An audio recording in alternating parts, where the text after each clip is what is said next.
So when you come to a group of people, what do you see and how do you decide what to do? It just comes when I'm there. When I'm there, then things come as they should. I believe in that. Now, you are a Buddhist and you're a Theravada nun in the forest tradition, but who do you teach?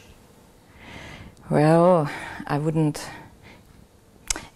call myself a Buddhist, because I don't think there's something like that. I just think this kind of what we call Buddhism is not a religion for me. So it's a way to live, and it is not depending on being religious or whatever. So it's just being with nature in the best possible way, and not being against nature. Nature of people, nature around you, whatever. Your own nature.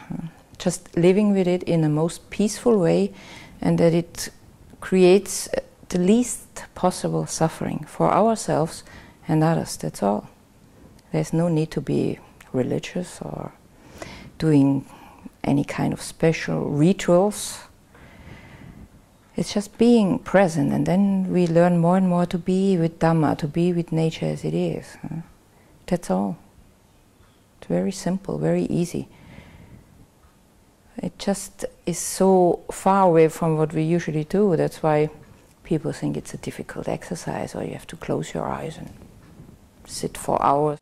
I teach, but it's maybe not even teaching. It's just giving some advices, or when they have questions, I try to tell them what I think about it, or how I've experienced these things. That's all. I don't see myself so much as a teacher teaching people things they don't know themselves. Everyone, I think, knows by themselves what is right or what is wrong, or what's the right thing to do. But sometimes we need a little guidance to go, to find back to that past, that's all. And who are your students normally? They come from everywhere. I have people from all over the world, but actually here in Thailand it's lots of German-speaking people, because they know I also speak German. So right now almost a half is German, Austrians, Swiss people, Dutch people, and not so many Americans. So I'm really wondering how it's in America. And are they all Buddhist? No, not at all. Also most of them are not. Some maybe start to think after, oh, maybe I'm a Buddhist now. But it's not my business to make people Buddhists or believe in anything, not at all. So it's not depending on that. I have people from Christian backgrounds or Jewish people, I have Muslims, I have mostly people who have no religion or religious beliefs at all. So atheists, and they come and they want to know about meditation or how to live their life better. That's all. Or they want to be happy. That's the main reason. Most people want to be happy. But there is no need to be a Buddhist to be happy or whatever. So everyone can come. It doesn't matter what age, what race, what country, what language, what religious belief or non-belief. Everyone can do that. Mindfulness is there for everyone. We just have to be present. So mindfulness is a big focus. It's the most important, yeah. Being present, let's say, being present. And mindfulness sometimes is mistaken for having the mind full, and that's not what I mean with it, you know. But being aware, being present in the present moment, and watching what's going on with it within body and mind, that's all. You told me once that you just wanted people to be happy and to relieve their suffering. Well, happiness, yes, that's what people want, mostly. But finally, it's not about this kind of happiness that we usually know or what we usually think is good for us.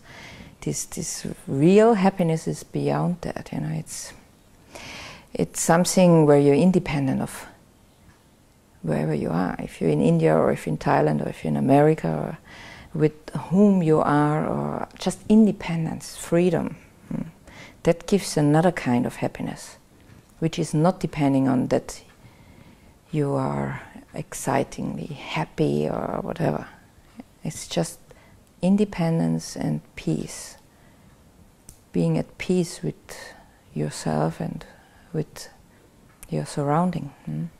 That's the happiness. When you say independence, do you mean like financial independence or political independence? Or what exactly do you mean with the word independence? It has many aspects. Complete independence. So if you have money or you have no money, it's okay as it is. If you have a favorite at the votes or not, or you don't like anyone, it's just as it is. If you are healthy or sickly, it is as it is. That is freedom, that is independence. But if your inner happiness depends on outer circumstances, on the people around you, on the place around you, on your financial circumstances, then you're not free. So freedom or independence is, it's being able to accept present moment as it is, body and mind. That is freedom. That's real freedom. It doesn't matter where you are, what you do. Is it okay for beginners to come to you? Is it okay, or does it have to be an advanced person? Who are the people who come? Well, I'm a beginner, but if you want me to be advanced, then I can be advanced. I can adjust. Everyone can come. There is no beginners and no advanced people, I think. I think if you think you are advanced, then you have to be very careful.